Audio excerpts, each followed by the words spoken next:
You think of seeing Juan Soto in the orange and blue the other day I for mean, the first time. how great is that, right? I mean, to have him on the team, I mean, it'll be exciting to watch him, how he plays. He's so singularly focused on baseball. And so, yeah, it'd be great having him in the lineup, right? It's pretty exciting. I think the fans are going to love it. Just seeing all your work and the culmination of that whole free agency period of wooing him, you know, how does it kind of come together when you see him pick up that bat and step in there?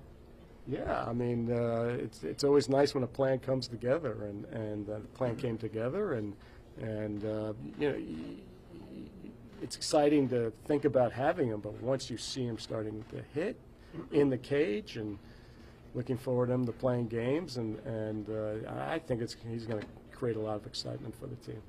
You know, it's become a running joke, the 3 to 5 year World Series thing, but Yeah. at the Soto press conference you said you had told him you could see the team winning 2 to 4 over the next decade. Why do you think that? Or why are you not afraid to say that out loud? You know, you always want to set high standards and high goals. There's no guarantee in anything, right? It's really hard to win a World Series, but the thought of you know, we're putting together a team, not just a team good for 1 year, but we want to create sustainable success. And if we keep making the playoffs, you know, why can't we find, you know, get to the ultimate goal? And so why not set a high goal and try to make it? This is your fifth team here. How do you feel about this team compared to how you felt at other times in spring? Yeah, I've listened to other times. I felt we've had a pretty good team, and certainly coming out of 22, I thought 23 would be a great team, and it turned out to be different. So you can write it down on paper, but there's no guarantees. And so I always say we got to play the games, and you don't know about injuries, you don't know how people are going to play, but on paper we look like a really strong team with a lot of depth, and I think to get through spring training, 162 games, and playoffs, we're going to need that depth, and so I'm excited by who we have on the team. I think it's a team that is going to produce runs. I think our pitching is going to surprise people. I mean, I know there's a lot of talk about starting pitching, and the other thing is we're flexible. One thing, you know, if we have to make changes or improve the team during the year, we saw what we did in 24, and we'll do it again in 25. Steve, with the learning curve that you've had as an owner since you bought the team, obviously being kind of new to the game, is this year kind of the first year that you've got almost everything where you want? In Stearns, you have the president of baseball operations you want. You're getting the star power roster that you probably always imagined. Is this kind of really the first year it's all come together in that way? And Well, even where you're at on the learning curve for that too.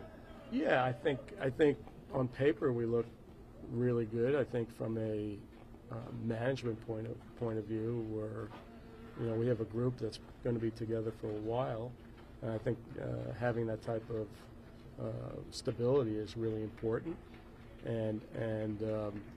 But we still have to play the games, and we still have a ways to go as far as infrastructure. I think we've moved things along a lot, but I always believe in innovating and never accepting a certain, always trying to push it further.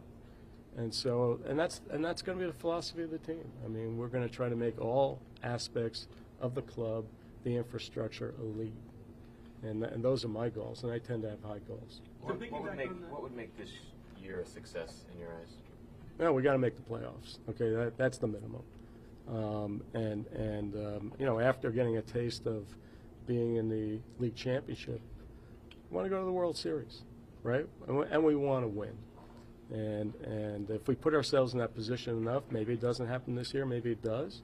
But if we keep putting ourselves in position in the playoffs and to make a deep run, we're going to win a World Series at some point. Steve, you had a lot of unsung heroes last year that helped you guys get to 2 wins away from the World Series. Jose Iglesias was one of them. Just what are your thoughts on the situation? I mean, he's obviously not here, but you have brought a lot of back guys from last year, kind of keeping the chemistry going and whatnot. So just interested to hear what you have to say about that. Yeah, listen, every year there's always new players on a team, and chemistry, happens. Doesn't just happen walking into spring training. It takes a while for the team to gel.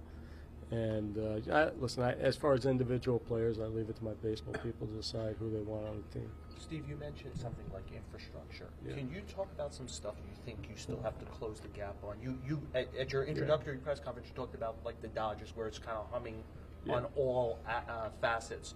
What do you think you have to close the gap still on to hum on all facets? Yeah, listen, I'm not familiar with exactly, it looks like the Dodgers are humming, but hard to know from the outside looking in. I mean, I'm sure all organizations have stuff they have to work on. Yeah, I think, I want to be a team that can improve players. And I think we're, from a pitching perspective, we've been able to do that. And I still think we're trying to figure it out from a hitting perspective. And so, and I think you and I've had conversations in the past where everyone's working on pitching, and everybody thinks they can improve pitching. But if we can do that, then I think that would be a real leap forward. And so that would be an exciting prospect. We're always trying to improve the technology of the infrastructure, and if we can find new ways to deploy technology in innovative ways, maybe using AI, machine learning in new ways, that would be kind of exciting. So there's always something to do, and I leave it to the baseball people to come to me and with the type of things they want to work on. Is there any level of frustration that you weren't able to get under that $301 million? I mean, I wouldn't say frustrating, but I mean, it always seems like ball players are more expensive than you think. And so, it comes back to, I think, ultimately having a farm system that is producing players, because obviously they're controllable, they're cheaper, and you need a mix. And I think we're going to get there, and I hope we get there soon. If we get there, I think that really makes it easier to kind of get to probably a more normal spending level. Is the toughest part for you the penalties or the draft pick? Well, I mean, the draft pick is part of the penalty, but the financial penalties or the drafting lower. So nobody wants to spend money and pay tax, right? I mean, those are expensive taxes, and so obviously, but also, I mean, that is a losing draft position and/or draft picks at some, is an expense. Is an expense. You don't see it on the bottom line, but it's an expense. And both are probably not optimal as far as trying to run a team. This year, payroll-wise, you guys are at about 325 according to some of the public estimates. How does that compare to what you thought at the end of last season? Well, let me put it different. I mean, I've always wanted to be a little more measured in payroll growth, and then we get there, and it's never quite there. I mean, listen, I have the ability to spend if I have to. And I want to win, and I want to put the best team I can on the field, and so but I mean there's certain things I mean getting free agency is expensive. It's just the way it is, and it's always more expensive than you can imagine. When you say get the spending down to a more reasonable level, when you start to use the farm system in the ways that you want, what is a reasonable level? I mean, I'd like to get below the Cohen tax, whatever. I'm sure it's about me. There's a lot of Cohens out there. I mean, I was saying to somebody before, I'm a piker now compared to the Dodgers. Steve, you mentioned the Dodgers. Al Steinbrenner recently said that it's hard for us owners, most of us owners, to keep up with that. How do you view what the Dodgers are doing? And do you think that's what they're doing is bad for the sport? Well, I'm not going to get into whether something's bad or good. I mean, they've built a great business over there with revenues that are significantly above almost any other team, and that gives them the ability to do things that perhaps other teams can't do. And so kudos to them. I mean, they've built a great organization.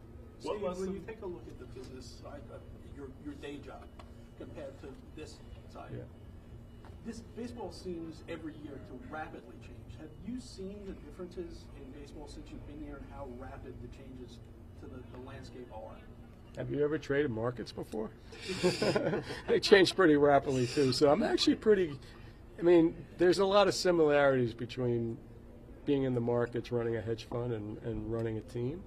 And a lot of it has to do that things change pretty quickly, or you have to have, pretty flexible thinking. How you think, what's happening, you have to be really adaptable when things are changing. And so there are a lot of similarities there, and I'm kind of used to doing it. What you think about some of the deferred money that the Dodgers and some other teams, do you see that being a trend? How do you feel about that? That doesn't seem to be how you guys are operating. I love deferring money if I can. Okay, it just so happens my players, I'm not getting lucky enough to. But I think that's a little bit of a red herring, and because they're also giving big signing bonuses too. And I think what's really happening there is they're trying to balance out the signing bonus with the deferral. If you notice, they tend to be in the same ballpark. And so I think people are focused on deferral and maybe not thinking about the fact that they're advancing cash at the beginning. So I'm not sure that's a real issue. Steve, you mentioned both doing what is necessary to win, and trying to lower the number below the Cohen threshold. Right. Yeah. Does wanting to win again this year if more stuff comes from your baseball people that they want to do? Well, if it means expanding your payroll further. We're pretty up there. I mean, we're at 325, and we're not including IL placements and then bringing up minor league players, and that adds to the payroll. And then obviously we want to reserve some money for the trade deadline. And so already I can envision if things go probably the way they're going to go. I mean, it could easily be 340, 345. That's a pretty hefty payroll. Yeah. How long is that sustainable for you? Like, if this doesn't go the way you want it to go, how many years can you continue doing that? I mean, it's really hard to look out into the future, hard to know. I take it year to year. I mean, I can finance it. I mean, is that the most optimal way to run a team? Probably not. So it's the difference between can, which isn't a question, right, and want to. Well, I wrestle with that all the time. Even this year, I had a thought of like where I wanted to be, and I've already blown through it. Yeah. And so, and I really wanted to be there, and just circumstances just created all right, I'm gonna have to adapt my thinking. Where was that? And, well, I'm not gonna say what it was, but but I mean, it seems like when you really get to the end, it's just that, I'll say it again, free agency is a lot more expensive than even you planned for that year. Why did you ultimately decide to blow through it? Listen, I want a winning team, and I want to put the best team I can on the field, and the way it went was, it just turned out that's hard to know what pitchers you're going to sign, hard to know what position players you're going to sign, and you try to be somewhat measured, but in the end you have to make decisions, and it's just sort of the way it ends up playing out. And I still say it comes back to ultimately having a farm system that's producing players that can moderate the payroll. Was Pete part of that initial projection, or did that kind of become an add-on? I don't remember exactly. I mean, we always thought that Pete would be part of the team. Okay. And then, obviously there were moments during that when we thought maybe he wasn't going to be part of the team, right? He was maybe considering going to other places. Mm-hmm. And then the question is, well, who would you replace him with? And depending if you signed him or didn't sign him, actually would have a reasonable effect on what the ultimate payroll would be. What's the state of the Willis Point project that you're trying to get done? Yeah, we're trying to move it forward.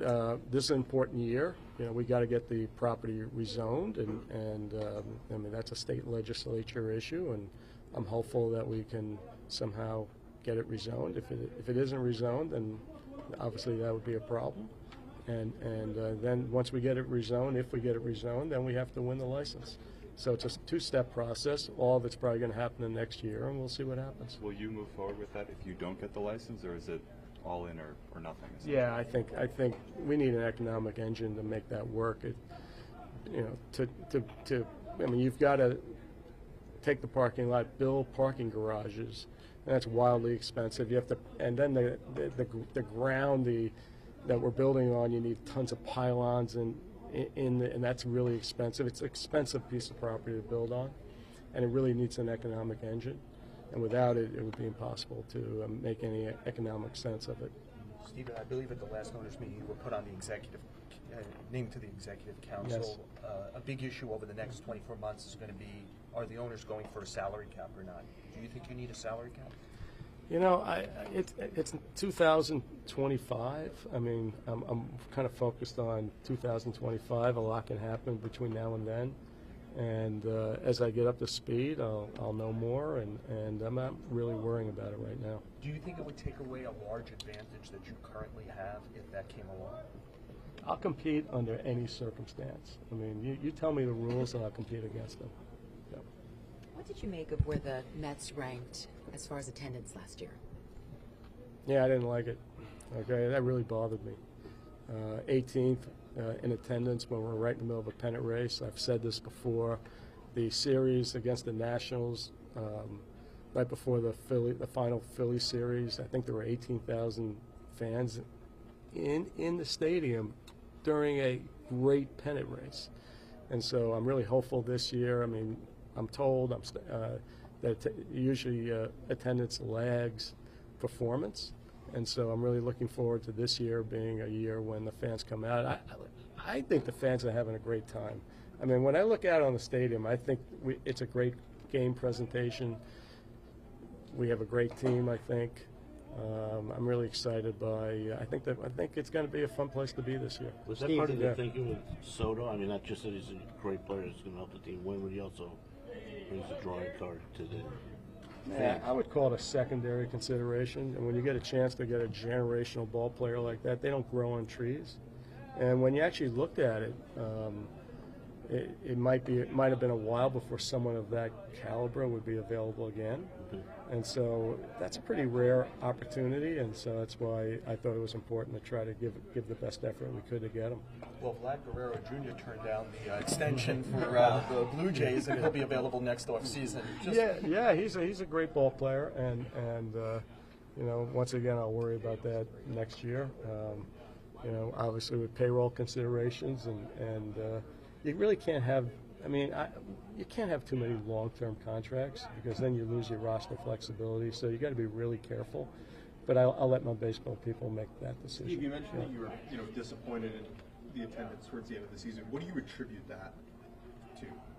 Not your disappointment. That people didn't show up. I mean, I can't speak for why that is, and I think it has a lot to do with generally attendance lags performance, and I think there's always been a little bit of skepticism with the Mets and believing that we're going to be sustainable winners, sustainably in the playoffs. And I think I said it in the clubhouse in a celebration. I think Met fans have had this negative perception of the Mets and their fandom, and one of my goals is to break that negativity and have them believe that we're going to be a sustainable winner year in and year out, and they come to the ballpark and enjoy it. Given the offseason you just had, have you seen ticket sales increase compared to maybe what they were the last few years at this time of year? I missed that. What was that? Given the offseason that you guys just had, have you seen an increase in ticket sales compared to maybe what was the last few years? We've seen a decent, significant percentage increase. That's really encouraging. It's what I was hoping for. And frankly, you want a full stadium because you want a lot of noise there, and you want the opposing teams to really feel it when they're playing us. And so it's important that the fans come out and support the team. Steve, you seem to have a lot of fun personally with last year's run. Yes. Getting as far as you guys did. Whenever you start thinking about the business sense of what you're doing, does that pop in your head and like, you know what? I'm going to go beyond what I thought the financial limits were because I want that feeling again for me. I want it for the team. Does that still sit in the back of your mind? When you go through what that playoff run and the to make the playoffs, I mean, how much fun was that? I mean, that month was one of the I hadn't felt anything like that. I don't know if I ever felt anything of that type of emotion that was like on almost a daily basis. And so when you get that feeling, you want more of that. And so, I mean, it's really, that's really what you're playing for, the opportunity to get into the World Series and play baseball is so much fun. I mean, it rises to another level. I mean, they're all playing hard during the year, but everyone takes it up a notch, and that's a lot of fun. For as fun as that was, can you imagine what winning a World Series would be like? Listen, that's the goal, right? I mean, just those celebrations when you're amongst the players and the joy that they have in moving along and succeeding, going to the next round, and that's what they're playing for, and be a part of that is a unique experience. You mentioned that feeling during October. Is there a moment this winter where the buzz wore off for you a little bit after you guys were eliminated? Yeah, when I developed a frozen shoulder. I'm in pain every freaking night. It takes the buzz off pretty quick. Was there any sort of like but actually, the way I would describe it is when it gets into the dead of winter and you're not playing baseball and you've just gone through something like that, you're like, you can't wait till the season starts again. How eager were you to get the season off again? Yeah, I'm excited. I mean, come on.